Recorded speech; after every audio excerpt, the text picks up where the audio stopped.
In this tutorial, I'm going to demonstrate how to model black box components and use them in Wiring Planner.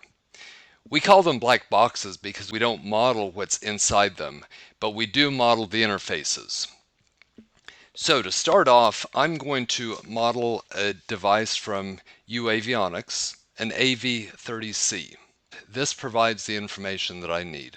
The sample library that's distributed with Wiring Planner has a lot of different avionics as well as other components, but there's nothing from UAvionics. To start off, I'm going to create a folder, and I'll call this UAvionics. To add my AV30C, I'll simply right-click on the UAvionics folder, click Add, and then Black Box.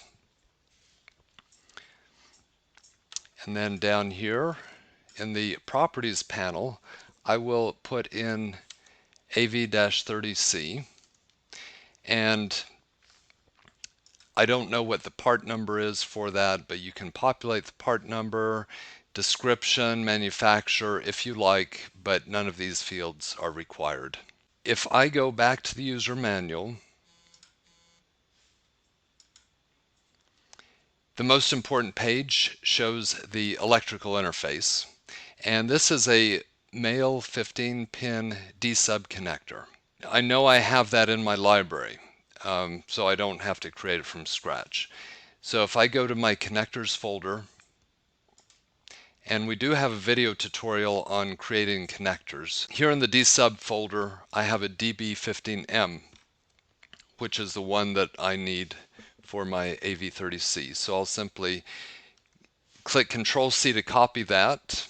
I'll simply select my AV30C and click Control-V to paste. In the manual, it refers to this connector as AV-Link.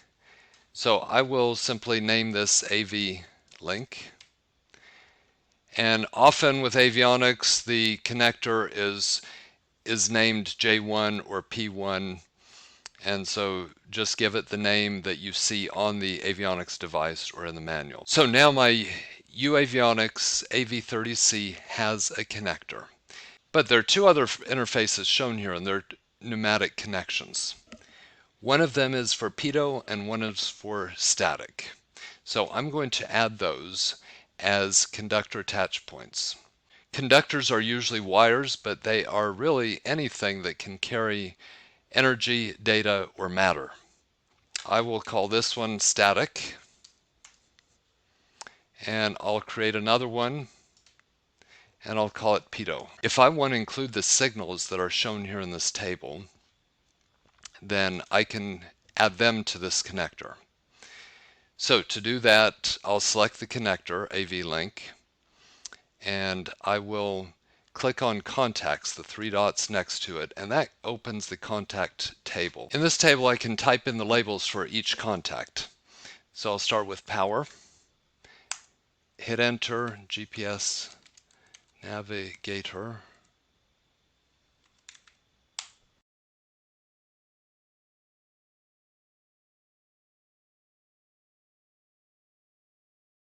now that those labels have been added, I have finished modeling my UAvionics AV30C.